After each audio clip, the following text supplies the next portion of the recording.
What's up, everybody? In today's video I am wrapping a hood of a Dodge Challenger. Let's go check it out.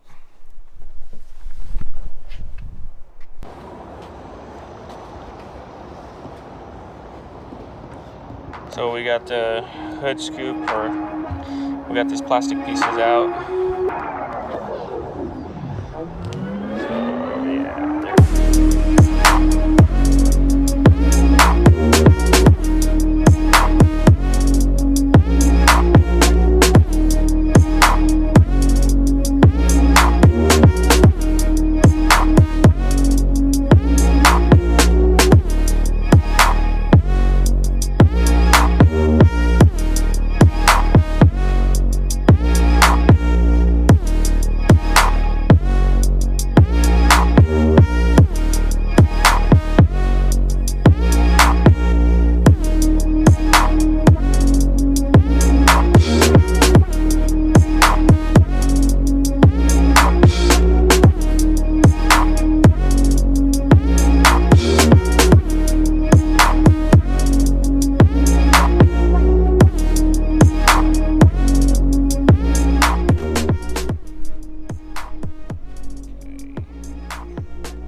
so the film I used was 3M 2080. The color was matte deep black, also known as matte black. But yeah, I'm out of breath because it's so hot.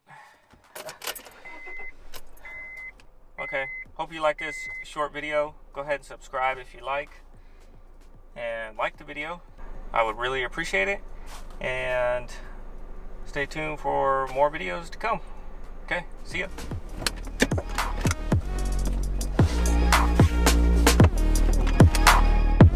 They blocked me in.